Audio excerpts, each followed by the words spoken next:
Hundreds of millions are under lockdown in China. The pressure is mounting not just on the people, but on China's entire economy.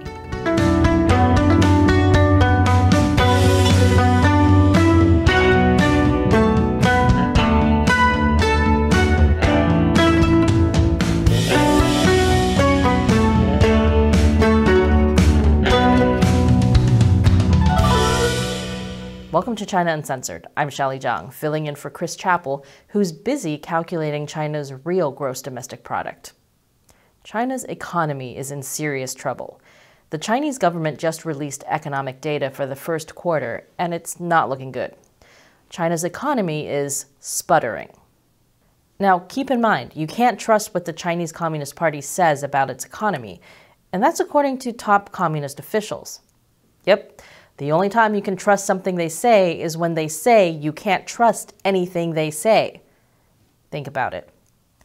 A leaked U.S. embassy cable quoted now Chinese Premier Li Keqiang as saying that China's GDP is not reliable because it's man-made. Li Keqiang is never going to live that down. Now, I'm not saying that China's GDP is completely made up, but they will goose the statistics to get the GDP result they need. For example, for the first quarter of this year, China's reported GDP actually beat expectations. Imagine that! So the trick here is setting lower expectations and then getting a bunch of praise when you beat them. If only that worked on my parents. First quarter GDP rose by 4.8%, topping expectations of a 4.4% increase from a year ago. Now, that sounds good, but if you take a closer look, things are not looking nearly as rosy. As the New York Times says, that pace was barely faster than the final 3 months of last year, and it also obscured a looming problem. You see, most of that growth happened in January and February. While most of the world was still under harsh COVID lockdowns, China was surviving off exports. Chinese factories have grabbed a considerably larger share of the world markets during the pandemic. Many multinational companies continue to depend on large networks of component suppliers in China, proving once again that we've learned absolutely nothing. But all that is at risk following a wave of harsh COVID lockdowns in China in March and April. Nearly 400 million people across 45 cities in China are under full or partial lockdown right now. That's according to an estimate from Nomura Holdings. Together, they represent 40%, or $7.2 trillion, of annual gross domestic product for China. And now a perfect storm of economic catastrophe is brewing. More after the break. Welcome back. The war in Ukraine has obviously captured a lot of the world's attention. But, as Axios says, many are focusing on inflation and the war in Ukraine, but the path of the world economy and global financial markets this year largely hinges on China's economic and public health. And China's economic health is not looking too good right now. I mentioned earlier the new economic data coming out of China. While official statistics show the GDP grew more than expected, other official data does not look so good. Retail sales dropped 3.5% compared to last year, the worst annual drop since the pandemic began. Industrial production sharply dipped in March, and unemployment rose to 5.8%, the worst it's been since May 2020. Now again, keep in mind these are official statistics, which are about as accurate as Stevie Wonder playing darts. We know the Chinese Communist Party are chronic liars, so if they say the numbers are bad, you know they're actually even worse. Draconian COVID lockdowns like the ones happening in Shanghai are largely to blame. The port of Shanghai is the busiest in the world, at least normally. Now it's essentially at a standstill. While the port is still open, many factories are closed or are running at a fraction of their capacity. Truckers are stuck on highways or in quarantine, so very little is getting to and from the port. The number of container vessels waiting off Shanghai has more than doubled since the start of April, nearly 3 times the number a year ago.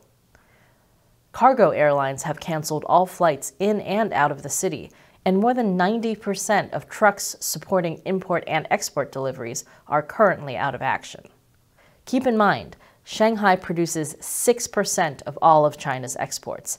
And like I said earlier, the only reason China's GDP numbers are better than anticipated is because of exports. This is like a coach seeing one of their runners win a race and saying, "Great job! Now let's see what happens if we cut off one of your toes." This isn't just bad news for China. This will have major trade ramifications globally. More than 15% of U.S. imports come from China. Things are already looking pretty bad in the U.S. Inflation is at a 40-year high. And that was already the case before the double whammy of Russia's invasion of Ukraine and the Shanghai lockdowns. Well, at least it can't get any worse. What's that mean? Oh, it got worse. Now, the International Monetary Fund has slashed its world growth forecast by the most since the early days of the pandemic. And guess what? It predicts even more inflation. Global economic growth was 6.1% in 2021. The IMF predicts 2022 will be 4.4%, and 2023 would be 3.8%. But after the war in Ukraine and the renewed lockdowns in China, that was lowered to 3.6% for this year and next. And things could get worse as the war and lockdowns drag on. So my advice? Buy local, locally grown food, and products made in your own country. And speaking of making things, we can't make this show without your support. So, as a thank you to everyone who contributes on either the crowdfunding platform Patreon or our exclusive social media community on Locals, we'll answer one of your questions. Today's question comes from S.R. Haddon on Patreon. Hey Chris, fellow NYU alumni here. Why did the US intervene to save Korea from China but not Tibet?